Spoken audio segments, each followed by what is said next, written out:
ডিফারেন্সটা হচ্ছে যে ব্যাটারি চালিত রিক্সা কারা চালায়, এই খাতে বিনিয়োগ কাদের। এটা কিন্তু খুব ক্ষুদ্র একটি বিনিয়োগ, এখানে কোনো বড় বিনিয়োগ নাই। যে কালশিটে ডিজিটাল বারকোড দিয়ে চাঁদা আদায় করা হয় এবং সেখানে তার সাথে জড়িত কে এলাকার একজন যুবলীগ নেতা। মানুষের মানে ওই যে ব্যাটারি আমদানিকারকদের জায়গা থেকে হোক, বা যেসব জায়গা থেকে করাপশনটা একবারে ক্লিয়ার, রেন্ট সেকিং হয়, চাঁদা নেওয়া হয়, সেসব জায়গায় ভাগের ঘাটতির কারণেই হোক না, মানে যদি সিদ্ধান্ত এইসব জায়গা থেকে হয়, সেই সিদ্ধান্ত নিশ্চয়ই আমাদেরকে বারবার প্রশ্নের জায়গায় নিয়ে আসে। বাংলাদেশের চাঁদাবাজির সাথে জড়িত কারা? সাধারণ মানুষ? অবশ্যই না। বা আমার তোমার মতো মানুষ না। তাহলে চাঁদাবাজির সাথে জড়িত কারা? সরকার সংশ্লিষ্ট ক্ষমতাসীন দলের লোকজন এবং পুলিশ, যারা রাস্তার পরিবহন বা গণপরিবহনকে যারা পরিচালনা করে, তারা এইটার ভাগাভাগিতে সাংঘাতিকভাবে জড়িত। রাজধানীতে এই আজ 19 মে ব্যাপক বিক্ষোভ চলছে ব্যাটারি চালিত অটোরিকশা চালকদের। তারা সড়ক সড়ক অবরোধ করেছে এবং বিক্ষোভ করেছে, এবং তারা 30টির বেশিও বাস, ট্রাক ও মোটরসাইকেল ভাঙচুর করেছে বলে পুলিশ জানিয়েছে। এবং অন্যদিকে তারা মানে সকাল 10:30টার থেকে আগারগাঁও, মিরপুর 10 নম্বরে তারা এই বিক্ষোভটা করে, অবরোধ করে। তারা এরপরে মিরপুর 1 নম্বর সনি সিনেমা হলের সামনে তারা অবস্থান নেয়, এমনকি সড়কে শুয়ে পড়ে, এরকম করেছে। বিকেল 3:30টার দিকে মিরপুরে যান চলাচল স্বাভাবিক করেছে পুলিশ। এই লাস্ট খবর এইটাই আমার কাছে আছে। তো যাই হোক, আপনাদের কাছে এই বিষয়টাই আমি জানতে চাচ্ছি যে জানেন আপনারা যে এর মধ্যে গত 15 মে বুধবার দিন সড়ক পরিবহন উপদেষ্টা পরিষদের যে প্রথম সভা, সেই সভা শেষে সভায় বলেছে, সড়ক পরিবহন ও সেতু মন্ত্রী ওবায়দুল কাদের বলেন, রাজধানীতে ব্যাটারি বা যন্ত্র চালিত কোনো রিক্সা চলবে না। এরপর থেকে পুলিশ ওই দিনই বিকাল থেকে ডিএমপি পুলিশ সড়কে, মূল সড়কগুলোতে যাতে ব্যাটারি চালিত রিক্সা চলাচল করতে না পারে সেই জন্য তারা অভিযানে নামে, এবং এই অভিযানের ফল হিসাবে আজকে এই বিক্ষোভ এবং অবরোধ। তো আমি প্রথমেই সেলিম ভাইয়ের কাছে যেতে চাচ্ছি। সেলিম ভাই কই?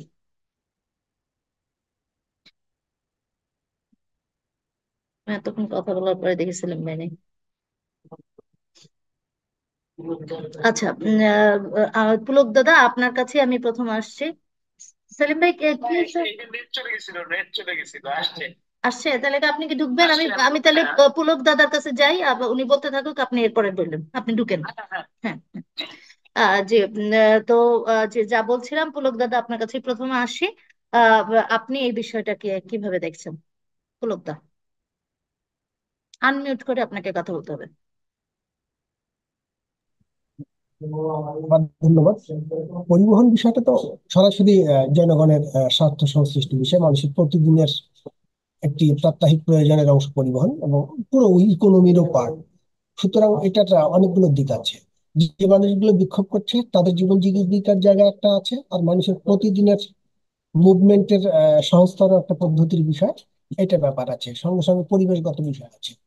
এখন আমি যদি পার্টে পার্টে বলি, তিন চারটা কথা আমি প্রথমত বলবো। আমি 1 নম্বরে আমি মনে করি, এটা আমার খুব লং স্ট্যান্ডিং, এটা আমার ব্যক্তিগত মত, যে মানুষ হয়ে মানুষ টানার কালচারটা উঠে যাওয়া উচিত। আমি ম্যানুয়ালি যে ভেহিকল অর্থাৎ রিক্সা যেভাবে টানা হয়, এগুলো এখন জাদুঘরে পাঠানোর সময় বসে গেছে সারা পৃথিবীতে। কাজী নজরুল মানুষ টানা গাড়িতে উঠতেন না, এটা অমানবিক কাজ। এবং এই শিক্ষাটা আমাকে খুব ছোটকাল থেকে নাড়া দিত, যে আমি একজন হিউম্যান বিং, আমাকে আর একটা মানুষ রিক্সা আমাকে টেনে নিয়ে যাচ্ছে।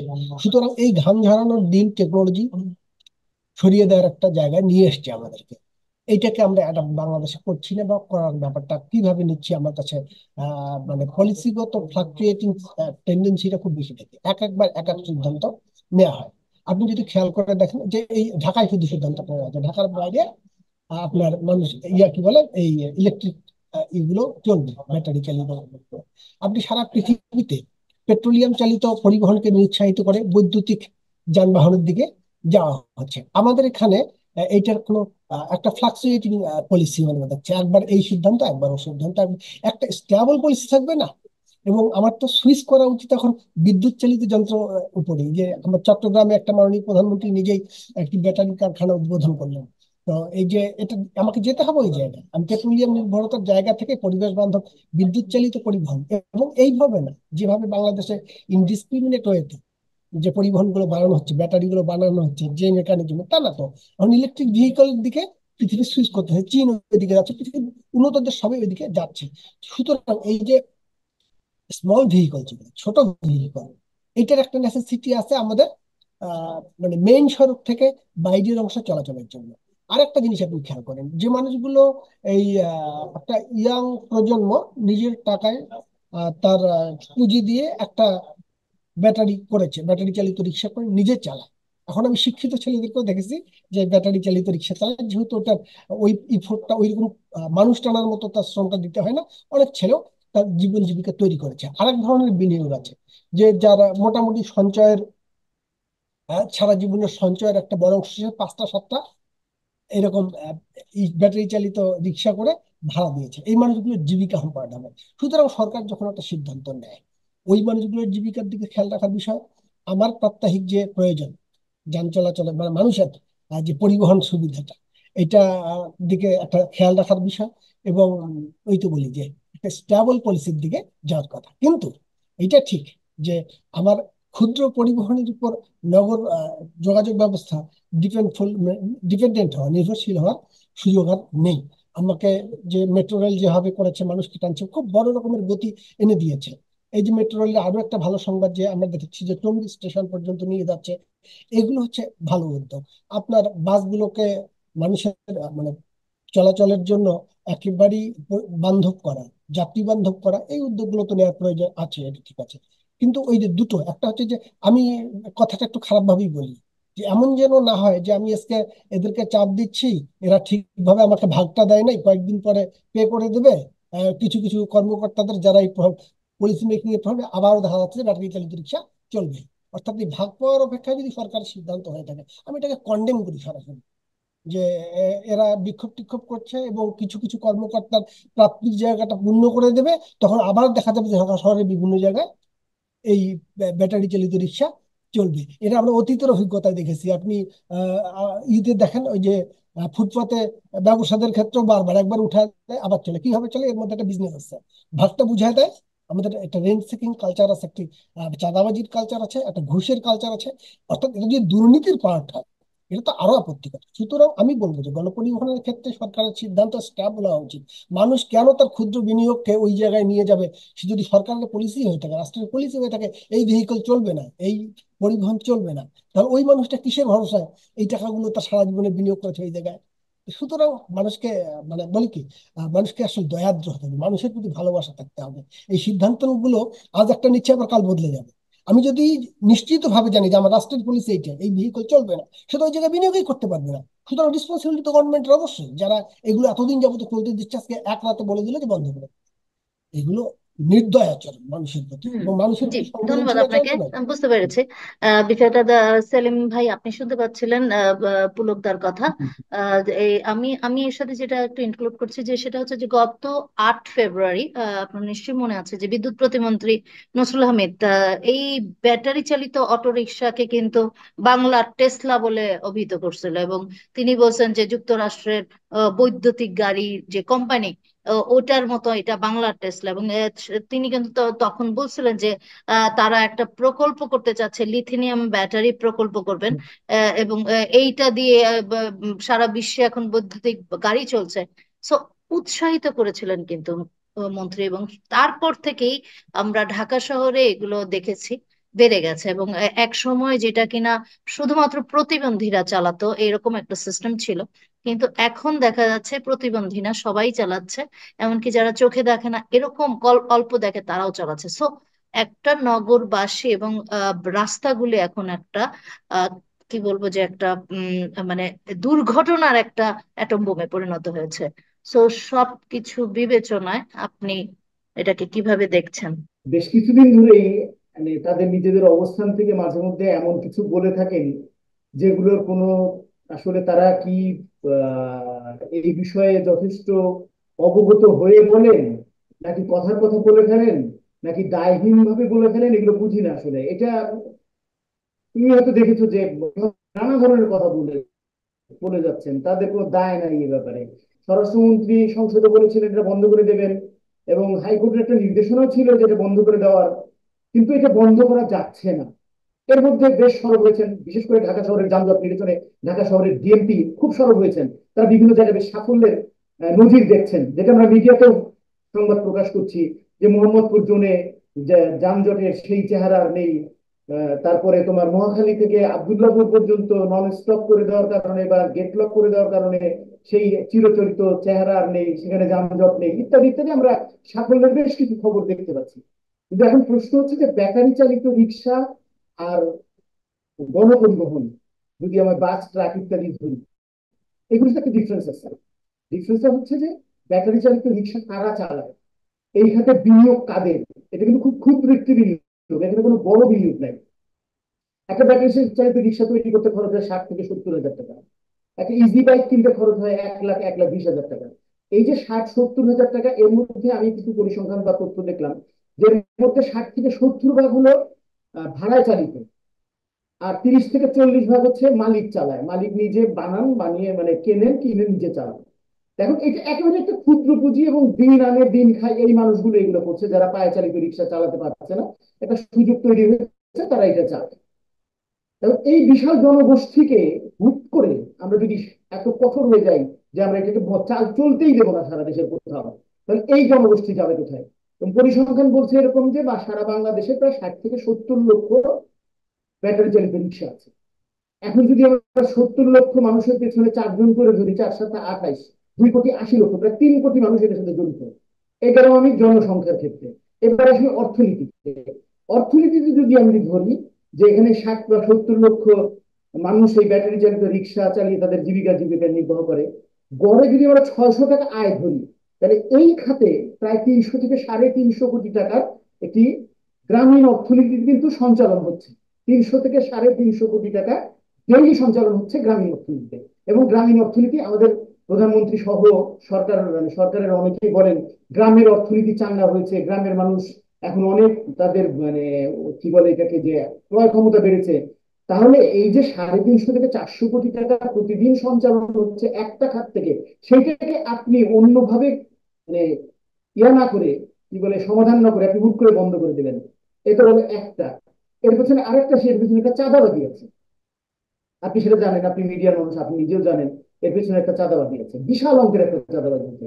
রিসেন্টলি আপনার 71 টেলিভিশন, আমাদের সরকার, অনেকটা সরকার সমর্থিত একটি টেলিভিশন, 71 টেলিভিশন একটি নিউজ করেছে, তাদের অনলাইনে দেখেছি যে কালশীতে ডিজিটাল বারকোড দিয়ে চাঁদা আদায় করা হয়, এবং সেখানে তার সাথে জড়িত কে এলাকার একজন যুবলীগ নেতা। এটা প্রতিবাদ করতে যেয়ে বেশ কয়েকজন আহত হয়েছেন। এবং সেখানে প্রায় ডেইলি 71 টেলিভিশন এটা বলছে যে প্রায়, সেখানে আমি একটু যদি দেখি, তোমার 71 টেলিভিশনের তথ্যটা হচ্ছে মাসে 1,800 টাকা চাঁদাবাজি হয় সেখানে। তাহলে রিক্সা থেকে উঠে তোমার 2 কোটি টাকা বছরে, মাসে ওঠে 2 কোটি টাকা, বছরে 24 কোটি টাকা। এটা কিন্তু আমাদের শুধু একটা কালশির উদাহরণ আমি দিলাম। আর জায়গা দিনের একটি রিপোর্ট, সেটি হচ্ছে বছরে 7,000, প্রায় 7 থেকে 8 হাজার কোটি টাকা চাঁদাবাজি হয় এখানে। এখন এই চাঁদাবাজি গুলো করে কি? বাংলাদেশের চাঁদাবাজির সাথে জড়িত কারা? সাধারণ মানুষ? অবশ্যই না। বা আমার তোমার মতো মানুষ না। চাঁদাবাজির সাথে জড়িত কারা? সরকার সংশ্লিষ্ট ক্ষমতাসীন দলের লোকজন এবং পুলিশ, যারা রাস্তার পরিবহন বা গণপরিবহনকে যারা পরিচালনা করে, তারা এইটার ভাগাভাগিতে সাংঘাতিকভাবে জড়িত। এবং বিভিন্নভাবে টোকেন দেওয়া হয়, যেটা অমুকস্তাদের রিক্সা, অমুকস্তাদের গাড়ি। এই প্রসঙ্গে আমি একটু আরেকটু উপরে যাই, যেটা হচ্ছে ঢাকা শহরে তুমি জানো যে 2 ধরনের সিএনজি চলে। একটি প্রাইভেট লেখা, সেই প্রাইভেটটা অনেক জায়গায় প্রাইভেট বা এরকম লেখা থাকে আর কি, প্রাইভেট শব্দটাও মানে শুদ্ধভাবে লেখা থাকে না। এই 2 ধরনের সিএনজি চলে। সবুজ সিএনজিটি হচ্ছে তোমার বৈধ, এইটি 5,000-এর বেশি দেওয়া যাবে না বাংলাদেশে, ঢাকা শহরে 5,000 বেশি গভর্নমেন্ট দেবে না।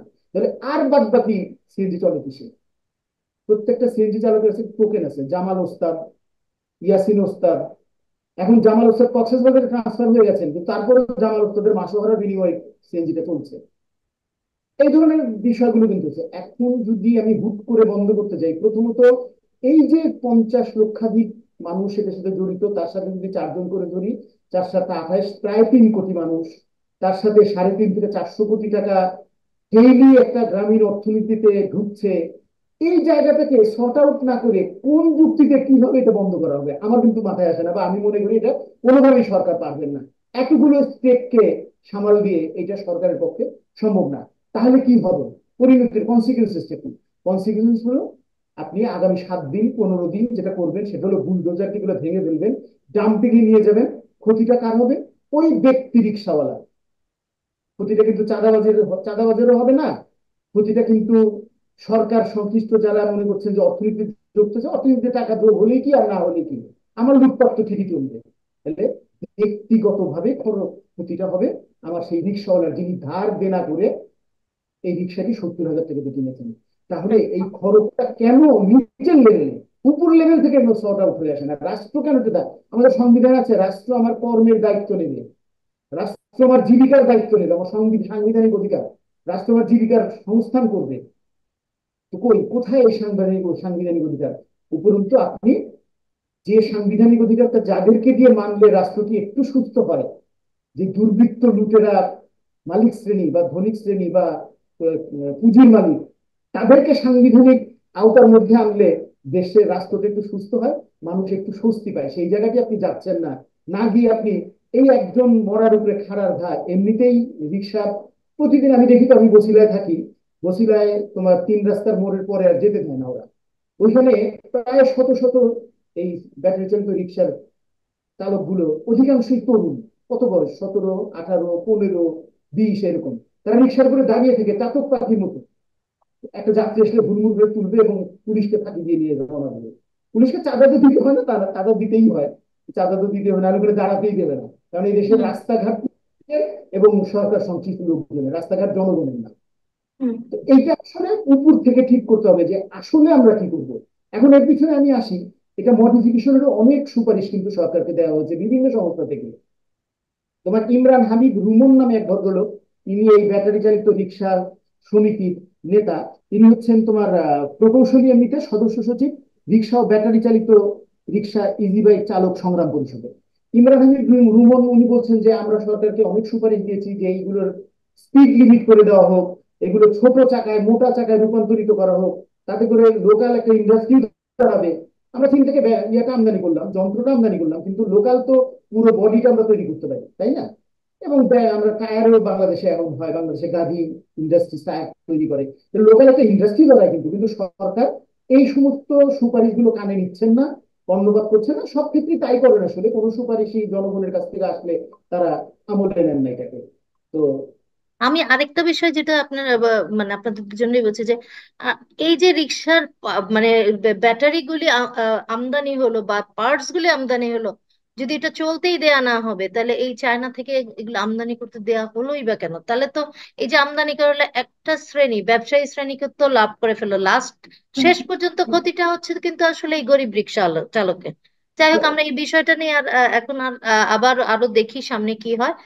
আসলে এটা আমার মনে হয় ফেজ আউট করে, আমি পুলকদার সাথেও একমত যে হঠাৎ করে একবার এই সিদ্ধান্ত একবার সেই সিদ্ধান্ত, আপনার সাথে আমি একমত যে ফেজ আউট করে আসলে মানে এটা বন্ধ করা উচিত, যাতে তারাও ক্ষতিগ্রস্ত না ঠিক হয়, হবে না বলে মনে হয়। অন্যদিকে রাস্তাও যে যারা চলাচল করে যানজট মুক্ত এবং দুর্ঘটনা মুক্ত যেন হয়।